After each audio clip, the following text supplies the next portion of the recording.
phone reception and the Bluetooth sound. But again, I would rather try hard and to come on the show rather than to miss it completely. Well, you could say screw the softball game, but then you know what? They didn't have 10 people, and it crossed my mind. I swear to you now, earlier today when we had our conversation, it crossed my mind to be like, you know what?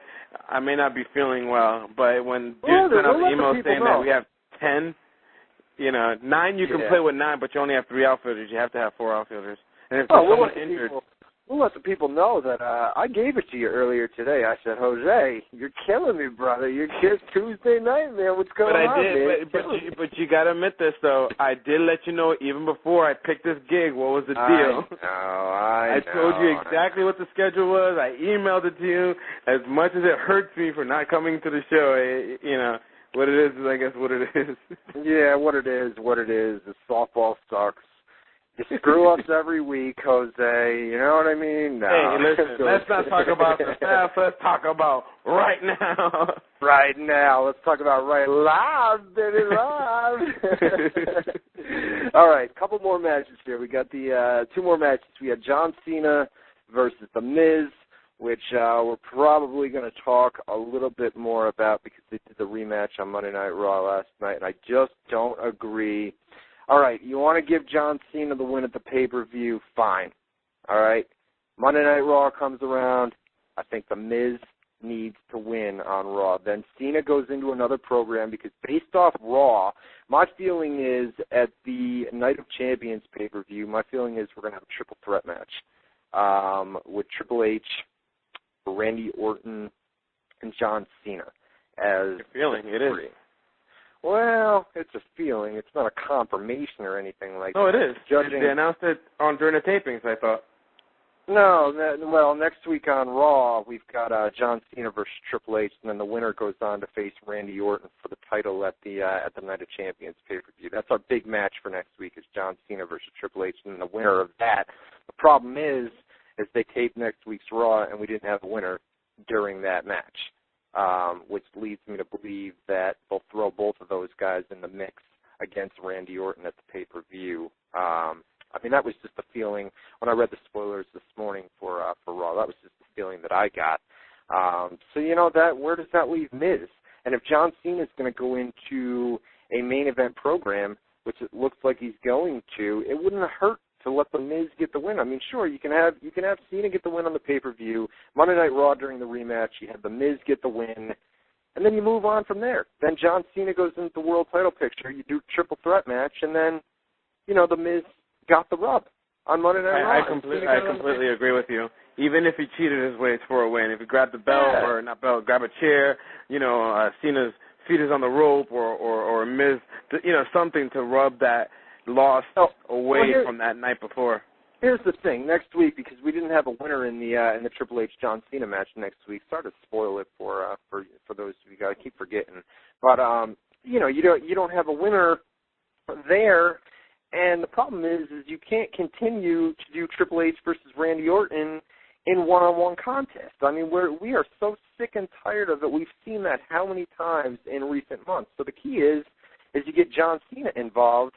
And then you still have Triple H versus Randy Orton, but you throw a third guy in the mix with John Cena. And I don't think it would have hurt for The Miz to get the rub on Monday Night Raw from Cena, even like you said, if he cheated his way to win, and then he moves on to another storyline. And then you've always got that there where The Miz has an actual win over John Cena. So you can always go back to that, you know what I mean? And they didn't do it. They buried Miz twice, once on the pay-per-view and once on Monday Night Raw. So as far as the match itself, that wasn't that bad. You know what I mean? They kept it short because I think they were running late on time. That pay-per-view went until about 10:55 Eastern time or something along those lines on Sunday night, which is a little bit later. Usually they end. There's been recent pay-per-views in recent months that have ended. Yeah, they've been good. I think what they're trying to do is, since they're paying pretty much for the whole entire hour, rather than finishing the show 20 minutes, 15 before.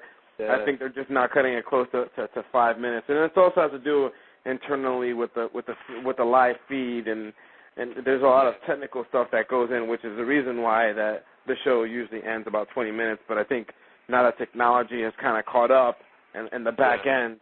So that's one of the reasons why the show. Well, like you said, they pay for that 3-hour block from 8 to 11. You know what I mean? So they can use the entire time. They can use that entire block. You know what I mean? That 3-hour block. And TNA normally does it. TNA usually goes to about 10:50, 10:55 or around there. But WWE always used to be about 10:45. You know what I mean? Not in recent months. But I think they were running late on time, so they kept that short. Match itself was all right. You know what I mean? It's also too how WWE produces the show right. compared to live boxing. It's a sport, so they have an open gap in between live shows. So if the match itself, the fight goes short, goes long, they're allowed to kind of go over if needed because it's a sporting event. Now that WWE is listed as entertainment, now they're of course strained to make sure that they finish at the 11 o'clock. I'm sure Vince can pick up the phone and extend time if needed, but I'm sure there's going to be a cost for something like that. We got to finish up. We got 2 minutes before we got to take our hourly break here, and we have one more match to talk about. That was our main event. What did you think of the 3 stages of hell match? The first fall was short. The second fall was even shorter. You know what I mean? And then the third fall, the stretcher match is where they really, that was where most of the match was held during the stretcher match. But overall, what did you think? I thought it was a good match. We had Cody Rhodes, Ted DiBiase came out. Cody Rhodes first, followed by Ted DiBiase, who kept the stretcher from going over the line when Randy Orton was on it. Triple H was trying to push it over, and then we eventually had the Legacy attack Triple H, put him on the stretcher, and were able to get him over. After he was pushed over, Triple H took out Randy Orton, and that led us into Monday Night Raw from last night, which we're going to talk about after the break. But what did you think of the match overall? Randy Orton still WWE champion, which I agree with. I think I'm sick of the title, being changed on a monthly basis. So I thought it was good that they were able to keep it on him, at least for the time being. You know what I mean? What they do at SummerSlam, I think he keeps it at Night of Champions as well. And then if we were going to see a title change, I think we would see it at SummerSlam. It was an interesting concept. I think they wanted to create some sort of buzz on announcing a 3 stages of hell. But the reality is the first 2 was just fillers. I think if they emphasize something a little bit more, I wish it was just out of the other 2 than the stretcher. The stretcher was okay, but we've seen that not too long ago. If they left it as we saw it with Jeff Hardy and Edge, right? Yeah. So it's been done already. Me preferably would have been False Counts Anywhere or something like that as the ending. So to build some sort of compelling. Cage or something else rather than a stretcher, since we've seen it not too long ago. But the match itself was the same thing that we normally see between those 2. You got the sledgehammer, you got Legacy coming out and interfering, getting smashed up. But at the end of the day, of course, Randy Orton retains his title. All right, guys, after the break, we're going to be taking your live phone calls. So get them in now. It's 724-444-7444. Call ID number is 30273, followed by the pound key. We have our live chat room, which is in progress right now, WZROnline.com/chat. Tons and tons of people in there tonight. Big show tonight, Jose. Lots of people in the chat room. So WZROnline.com/chat. We'll do chat shout-outs here in hour number 2. And like I said, we're going to take your live phone calls as well. We're going to run down Monday Night Raw from last night, and we're going to talk the draft picks that were announced on WWE.com late last night. That's what we got planned for hour number 2. You're listening to WZR Radio with Jose Rivera and Ryan Clark. We'll be back right after this. Tell him, Soldier Boy. Yeah, say what's up. Tell him, Soldier Boy.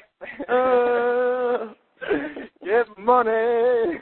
That's what I'm talking about. There you go. Do you like that? You're listening to WZR Radio here on WZROnline.com with Jose Rivera and Ryan Clark. Tell them, Soldier Boy, to take it to the break. Not bad. I had that planned for a little bit. I knew it would get over well with people in the chat room.